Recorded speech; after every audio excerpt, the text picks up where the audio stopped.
हमारे समाज ने अर्ध पुरुष और अर्धनारी को किन्नर नाम दिया है।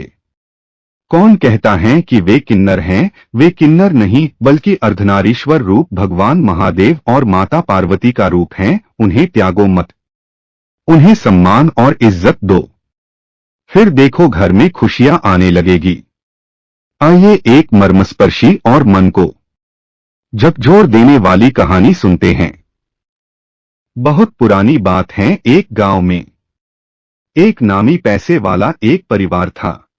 उस परिवार में 7 पीढ़ी तक किसी भी बहू को बेटी नहीं हुई। तब 8वीं पीढ़ी भागमल जी के छोटे बेटे की बहू को बेटी हुई। यह खबर आसपास के 7 गांवों में आग की तरह फैल गई। सभी लोग बाग उनकी इकलौती लड़की को देखने आए।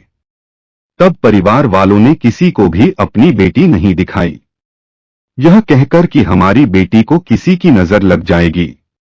लेकिन बात यह नहीं थी, बात कुछ और थी।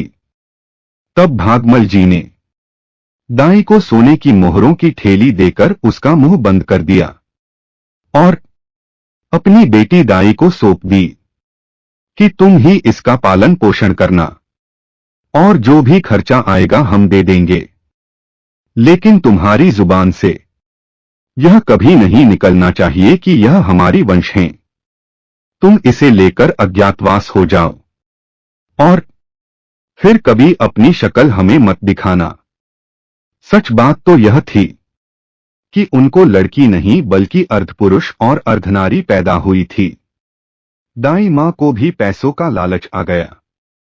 दाई मां उनकी नवजात लड़की को लेकर बहुत दूर चली गई और उसका लालन पालन करने लगी।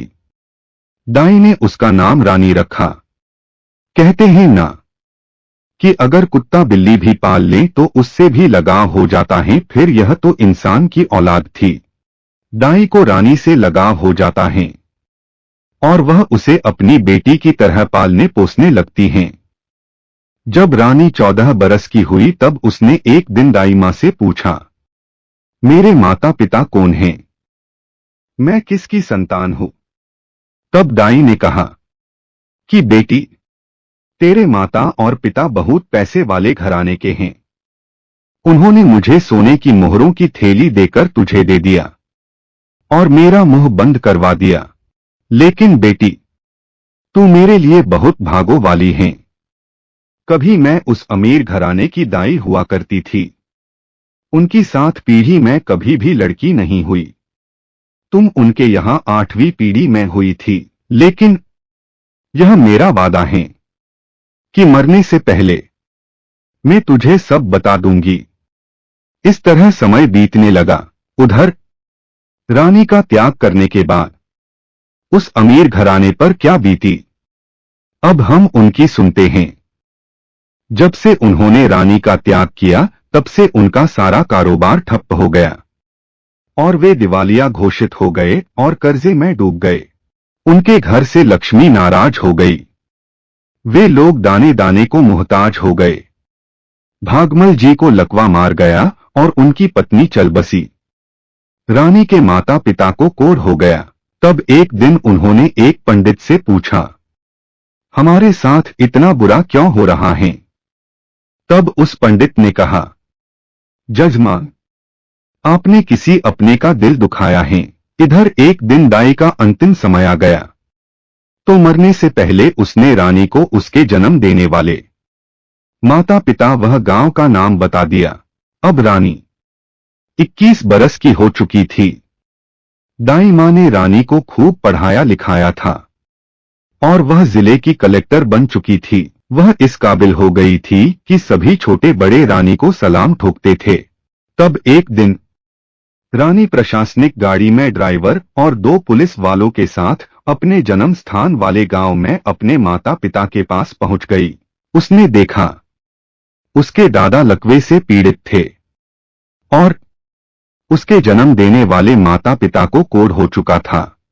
हवेली जो कभी आलीशान हुआ करती थी, नौकर चाकर और गाड़ी घोड़ों से भरी रहती थी, आज वह जर्जर और खंडर हो चुकी थी।